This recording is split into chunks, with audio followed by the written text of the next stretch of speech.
Today on Investigate TV Plus, the device debate in schools. There's emergencies that are happening where you're going to need your phone. Broadly speaking, cell phones are a distraction. We explore cell phone use in classrooms as education leaders across the country consider a total ban or limited access. Plus, first responders unable to relay urgent information during emergencies. We investigate dead zones and the efforts to bridge the communication gap.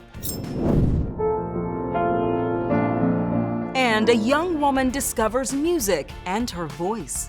In-depth stories that inform and inspire. You're watching Investigate TV Plus. To ban or not to ban cell phones in schools. The debate isn't new, but in recent years it's ramped up amid concerns about how smartphones and social media are impacting children. I'm Tisha Powell. And I'm Lee Zurich. If you're a parent, you probably know the struggle with screen time at home and at school.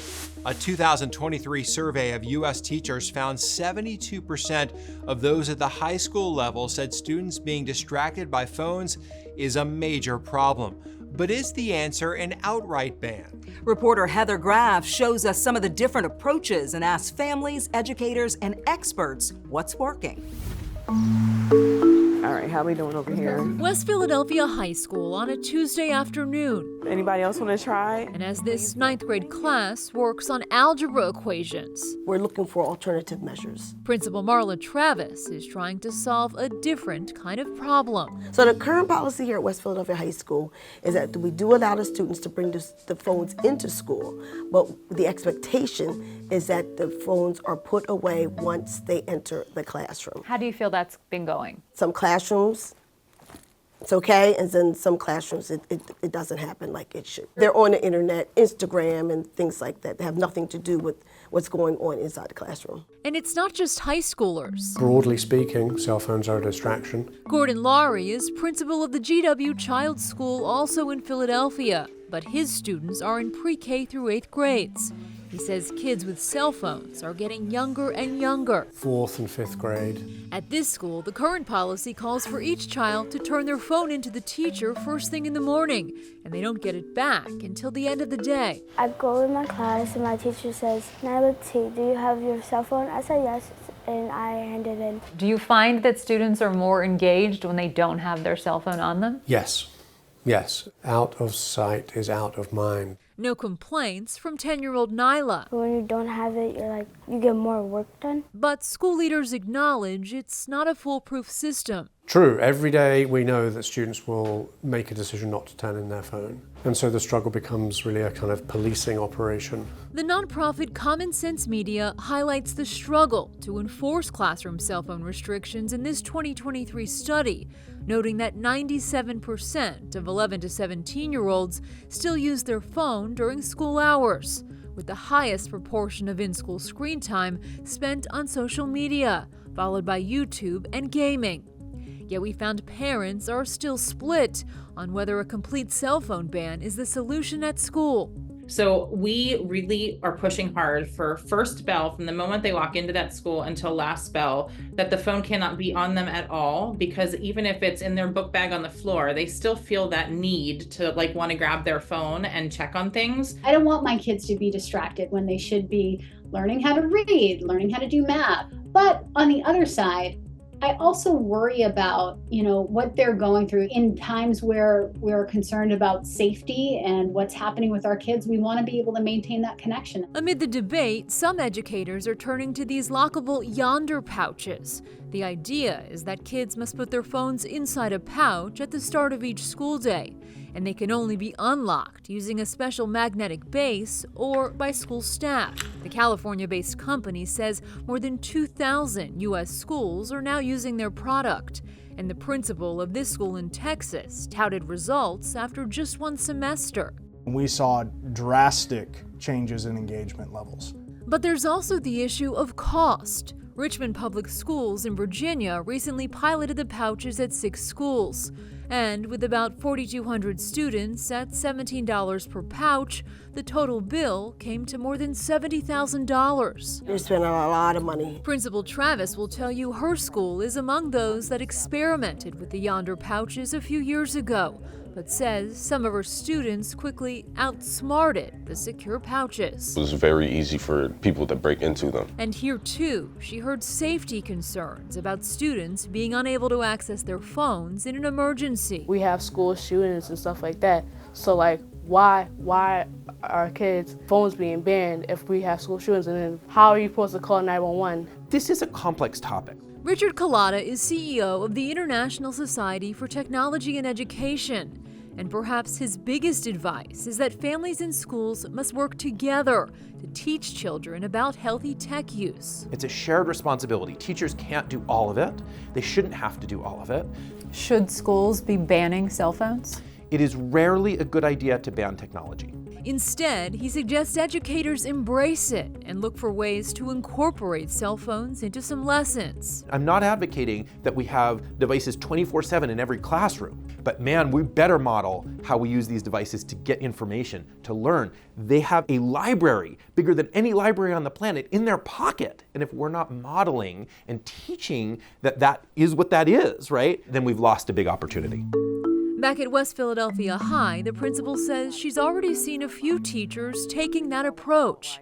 For example, using the phone as a fact-checking tool during class discussion, or the phone's calculator at times during math. Okay, try it. But it's a work in progress, and for the 2024-2025 school year, they're planning to install these cell phone lockers in each classroom. Basically, this is where the phone will be doing instruction all the time.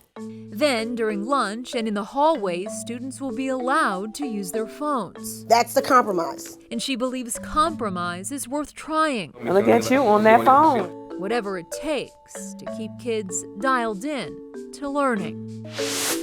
In 2023, Florida became the first state to pass a law that bans cell phones during instructional time in schools. Reporter Heather Graff joins us now. Heather, what about parents who say their kids need some access to their phones so they can communicate with their children during the school day? Tisha, we spoke to several school leaders for this story, and generally speaking, they said parents can always call the front office to be connected with their child, which of course is how most schools used to operate before cell phones became so common. And Heather, what if there's an emergency situation? Well, in the event of a true emergency on campus or a threat to student safety, school officials have said it's their job to get timely updates and information out to parents while students focus on evacuating or following instructions from teachers. But as we heard in some of our interviews, not all parents or students are comfortable with that approach. You know, I have 2 children, and it's shocking to see the anxiety that they feel without their phones or iPads. It's so true. Our oldest, and my wife and I, it drives us crazy some days. She'll text us during the school day, and we're like, pay attention in class, stop texting us. Yeah. But it's the new norm, and we just have to figure out, as you heard in that story, how to figure it all out together. What's the best way to move forward? How to make it all work. Exactly. All right, up next, we investigate dead zones and what can be done to improve the lines of communication. Then later, a story every woman can relate to. Menopause is a biological change that's inevitable, but often concerns about symptoms go ignored or untreated. We take a look at a controversial therapy and why some doctors are reluctant to prescribe it.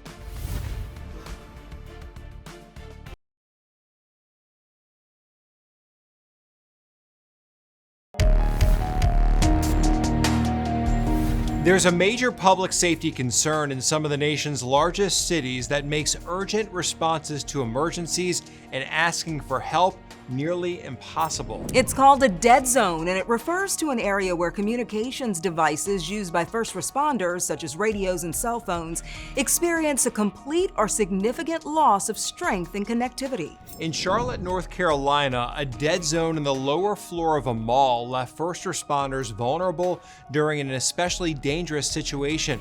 Reporter David Hodges investigates this communication breakdown. Between Charlotte police, subject put the gun in his right pocket. fire, First caller said it was a fire in the backyard. and emergency personnel, Barricaded subject. there are dozens of radio channels and sub-channels constantly communicating across the county. 128 Lantern 39. But in some buildings, the dialogue becomes diluted and dies. These radios are critical to saving lives. Ross Pearson is founder and CEO at Pearson Wireless, a communications company that builds systems like this to enhance signals for cell phones and emergency radio. This is what's processing the signals and making sure the radio works. Program coordinator Stephen Thomas served in the fire service for more than 30 years. He says clear communication is critical. Are they in trouble? Do they need help? Where are they at? What's going on? So it just becomes that much more of a dangerous situation for all of us. We wanted to find out where first responders and the public face the most danger from radio dead zones. Pearson had the tools. With some very fancy test equipment like we had in the backpack. We tested the signal strength at North Lake Mall, South Park Mall, and the Charlotte Convention Center. Big buildings with lots of people. It's really construction. Concrete, steel, anything you block, you're gonna also block some radio. The best coverage was at the convention center. We saw very strong signal from the system. Everything we see, there's likely a system in the building. It's providing signal in the way it should, and we'd want to validate with a responder to make sure there's no problems. The next best was South Park Mall. Most of it looks good. The tower is not that far away and the nice glass windows, but as we got back into the Katz bus stop area, that was pretty rough. Finally, we tested the signal at North Lake Mall. North Lake does not have an enhancement system inside the building. The mall has 2 levels, one of which is very subterranean. Coverage was pretty poor on that level, and we see why. There weren't windows. Except at this central atrium. On the first level, those windows are big, drastically better. North Carolina's fire code only requires this testing and an enhancement system if it fails for new construction. So North Lake Mall, which has been the site of shootings and a source for safety concern, doesn't have to install one. It's purely a goodwill thing of a building owner if they chose to install a system. I reached out to North Lake's management, the Spinozo Group, and asked if Charlotte Police and Fire have requested help with enhancing emergency radio coverage in the mall. I never received a response. A spokesperson for the Charlotte Fire Department wrote in an email they, quote, communicated frequently with the mall management team following several major responses to the mall in which we had communications problems. While we only tested 3 locations, industry experts say dead zones are a widespread safety threat. I can't communicate with him or her. They can't communicate with us inside. The simple solution is some antennas on the roof and some antennas in the areas that need coverage, and it's all fixable. The expert we spoke to said the most important thing building owners can do is maintain what's called a repeater system. A repeater system allows first responder radios to achieve better coverage deeper into buildings. Owners of those buildings should also consider installing enhancement systems anytime they're renovating or building new construction. In Charlotte, North Carolina, I'm David Hodges. Still to come, a grandmother's story of hope after she was told her granddaughter's situation was hopeless. God's just taking care of her. We don't have to worry anymore. We reveal the gift she was inspired to share. But first, more women are taking control of the change. We're living a quarter or a third of our lives after menopause. And, some of us want to dance to the finish line, not just limp to the finish line. We explore treatment options and a controversial therapy bringing some women relief from uncomfortable symptoms.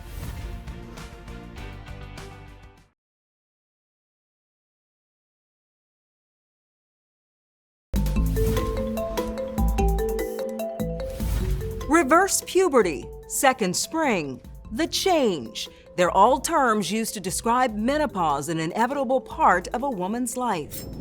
For years, menopause was rarely, if ever, discussed, and studies published by the National Institutes of Health show it continues to be understudied and undertreated in the medical community. Menopause is when a woman goes at least 12 months without a period. Signs can include hot flashes, weight gain, and mood swings. Another study published by the NIH shows 25% of women experience symptoms so severe, their daily working lives are affected. But help is available to ease these unsettling symptoms. The most common treatment is hormone replacement therapy, or HRT, but some medical experts believe traditional HRT isn't the only answer. Reporter Tracy Cornett examines the use of hormone pellet therapy using primarily testosterone and why some doctors are hesitant to recommend it. Running used to be Jamie Newmeyer's passion. I felt like I could have ran a marathon most days. Until the symptoms of menopause started running over her. I definitely hit that point when I didn't feel like getting out of bed in the mornings. I forgot what I was talking about in mid-sentence. Jamie's extreme fatigue and brain fog motivated her search for help. Do you have any questions? I guess, is it gonna hurt? Ultimately, getting a controversial treatment called hormone pellet therapy. Restoring a natural physiological state with a molecule that their body is very familiar with. You doing okay? Jennifer Heinrich is the physician's assistant who administers Jamie's treatment. And from here on out, it's just going to feel a little bit like pushing and pulling and tugging. Women have their hormone levels tested and can opt for a custom pellet based on their result. You feel a little pinch. Roughly the size of a grain of rice, it's implanted into the hip with a tiny incision, releasing a steady dose of hormone lasting 4 to 6 months. But the therapy is not FDA approved. Is women's safety at risk here? It can be. OBGYN and Vanderbilt professor Dr. William Lee prescribes estrogen, progesterone, and even testosterone cream for some patients. But he does not believe in pellets, which can't be removed or even adjusted once implanted. We have no safety data, long-term safety data, or even short-term safety data on what's the impact. The other debate surrounding the pellets involves what's in them. More women are getting primarily testosterone in their treatments. When our testosterone is optimal, we have better energy, better motivation on your game. It obviously helps with libido. Testosterone is approved by the FDA for men. Why isn't it approved for women? Historically, most medical studies involve men. That's not okay for Jamie or Jennifer. What advice do you have for women who feel ignored and dismissed by their doctors? To find another clinician who will listen to their concerns, because there are people out there who know a lot about this and can help. Help Jamie hopes will get her health and happiness back on track. Now we're living a quarter or a third of our lives after menopause. And, you know, some of us want to dance to the finish line, not just limp to the finish line.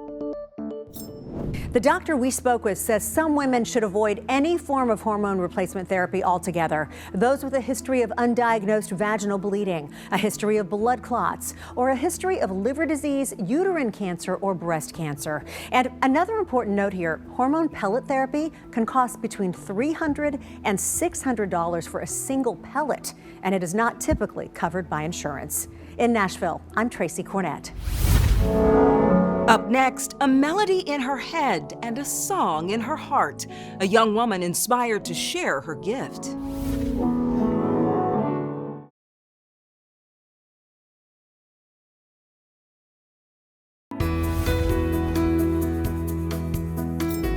All of us are blessed with a gift, but with some, it takes a little divine intervention to bring it out. For a Louisiana woman, a trip to church changed the dire outlook of what medical professionals said her future would look like.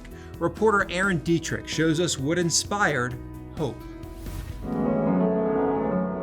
In a North Monroe home with no TV in sight, entertainment is not an issue. Hope Abel is in the house. Every day. Every day. 24/7. A small but grateful audience is loving this morning rehearsal. Did I ever think she'd be at this point? No. At age 6, I was told by a professional to prepare myself that I'd have to institutionalize her by age 12 because she didn't speak and didn't understand a thing. Couldn't potty train her, nothing, because there was nothing there.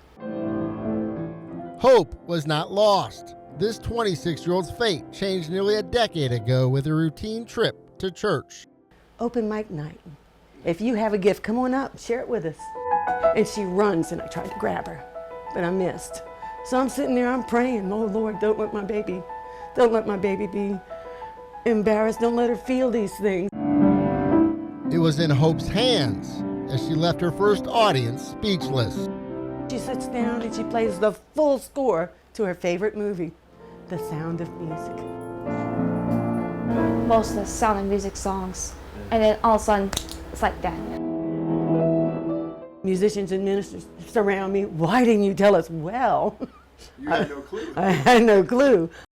I walk into church with my sweetheart, and I walk out of church with a musician. Touched with this newfound gift, Hope set out to spread her joy. We just started knocking on doors, and doors opened. Area nursing homes welcomed her in with open arms. She brings sunshine to us. These are not one-time engagements. Sometimes you play for the 50, sometimes you play for the 1. It doesn't matter. Hope's schedule is jam-packed, making as many as 6 to 7 appearances a week, totaling well over 200 for the year. I think they warmed our hearts. And sometimes they like to sing. When the road is cold. One verse at a time, she has blossomed into a crowd favorite. When she sits down and has a crowd, she glows. She glows. It's amazing what God has done for her, and we're really glad to see her. Hope's not afraid to take requests. You say it, she'll typically play it. Because Hope knows the oldies. Hope's got 200 songs in her head. There's so much in there. There's so much wisdom, so much joy. They're lonely. They need love. This is a story that is timeless and may hit the right note with a parent. She's still this sweet little person. God's just taking care of her. We don't have to worry anymore. And that's it for us on Investigate TV Plus. I'm Leeser. And I'm Tisha Powell. Thanks for watching. On the next Investigate TV Plus, a culture of secrecy hides a potential crisis in the aviation industry. It's always been that way. We don't talk much about it. Airline pilots afraid to openly discuss their mental health out of fear of losing their job. We take an in-depth look at the government policies contributing to their concerns in efforts to reform the rules.